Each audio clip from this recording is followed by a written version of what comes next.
Yeah, so when you want to do mixed stone for the master cast, you want to take very little water because stone takes very little water.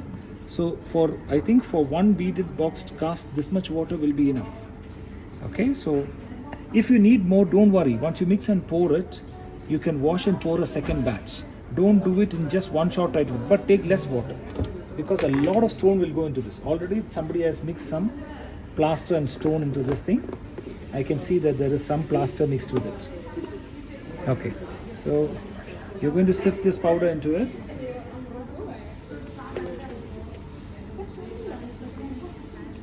Try to put the powder onto the water area. Do not mix it. Do not mix it. If you start mixing it, then the reaction starts. So you don't want that to happen. See the amount of powder I'm having to put just to mix that much amount of water. That's why I said take less water.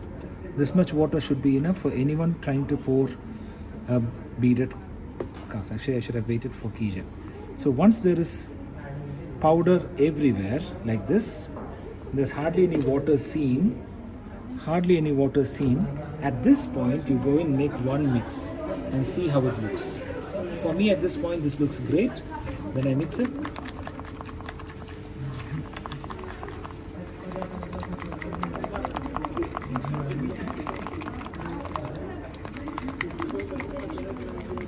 So already somebody has mixed plaster with it. That's why the color is so much different from the first time I saw it.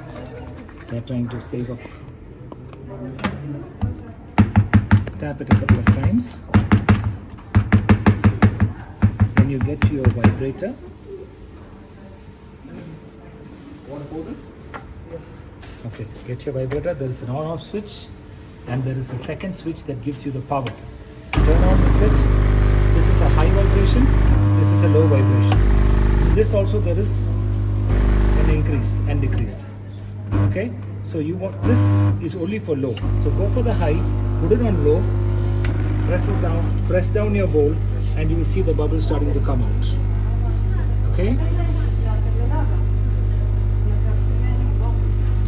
Once the bubbles have all stopped coming out, then you can do.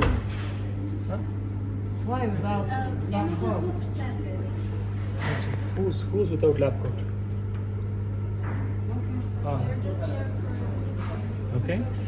So once it's done, take it out, off it. Want me to pour that? Yes. So this one, just wet your cast a little bit so that there is no. When you're doing this, again, put it on the low setting, lower it down.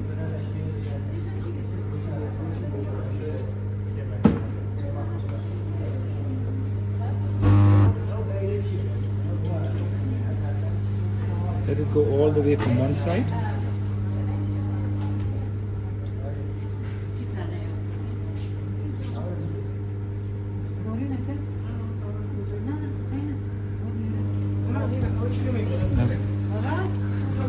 The problem in the silicone impressions is that you have to wash it with soap a little bit if you want to make sure there is no bubbles going to stick. So that is something that you want to check. I like to usually tap it away so that I can make sure that I can see everything and there are no air bubbles. Do you have a lacron or something? Do you have a lacron or something? Any instrument?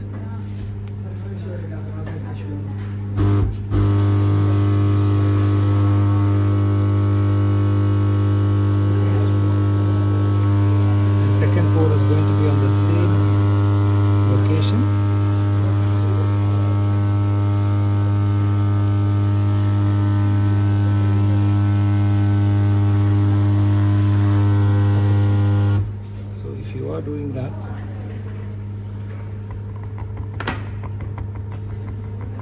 I like to make sure that there is no air bubble. So next year when you're doing clinics, make sure that you go through so there's no air bubble, and then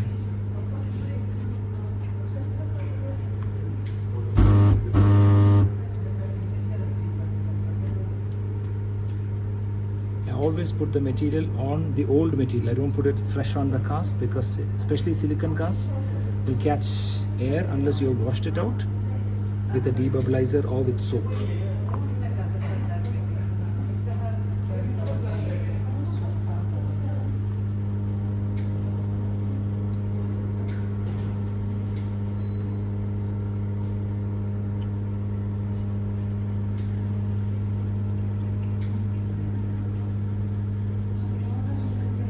wet my instrument a little.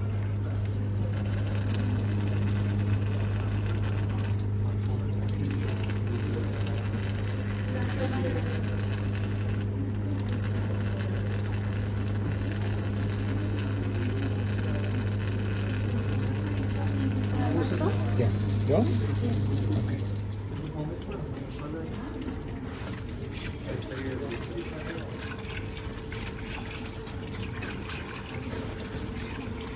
Sorry.